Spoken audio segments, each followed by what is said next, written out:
नमस्कार मित्रांनो, स्वागत आहे तुमचं पुन्हा एकदा एका नवीन व्हिडिओमध्ये. सकाळीच ही हा जो झिला आहे तो घेऊन मी आहे आंबे पाडायला, ते पण जुलै महिन्यात. तर आमच्या इथे मी तुम्हाला बोललो होतो की जुलै महिन्यापर्यंत आंबे असतात. आणि हे बघा, आंब्यावरती आंबे बघा अजून किती आहेत.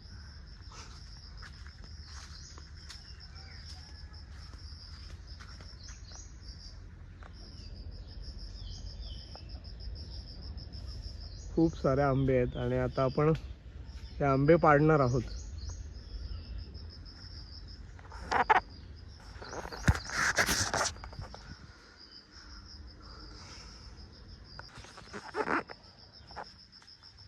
तर जुलैची आज 9 तारीख आहे आणि 9 तारखेला सुद्धा खूप सारे आंब्यावरती आहेत आणि मोठ्या साईजचे आहेत. तर त्यातले काही आंबे मी पाडलेत. एक एक आंबा बघा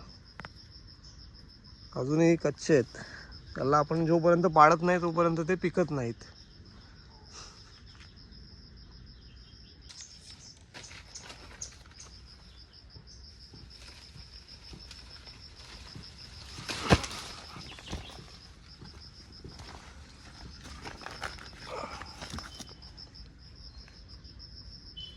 हे असे आंबे आहेत आणि मोठावाला एक झेला आहे जो मागे आपण बनवला होता. तर त्याच्याने वरचे आंबे पाडतो.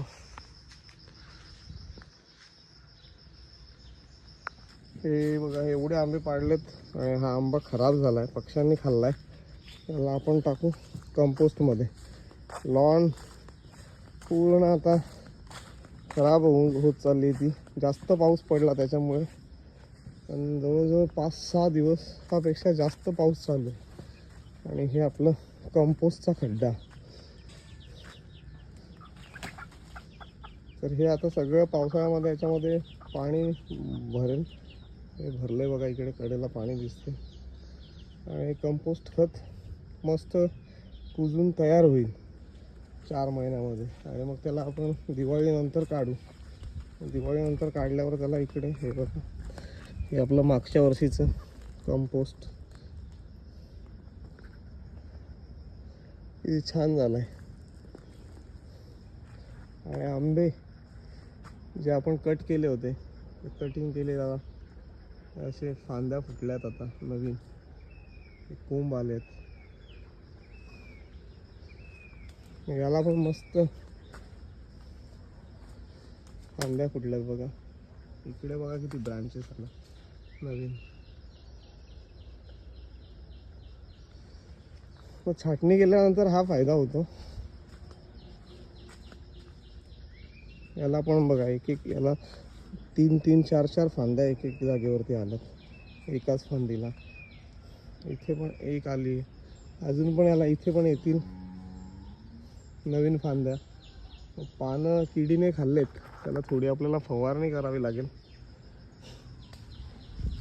हा इकडचा आंबा कट केलेला, याची पण पानं, त्याला प्रॉब्लेम झाला आहे थोडा, किडी वगैरे खातात. मस्त कोंब आले त्याला नवीन. हा छोटावाला, याला पण बघा किती फांद्या आल्यात. 3-4 फांद्या जागेवरती आल्यात. तर असं एकंदरीत अवस्था आहे आता. आणि हे आंबे पाडतोय मी. पक्ष्यांनी खाल्लेत बघा.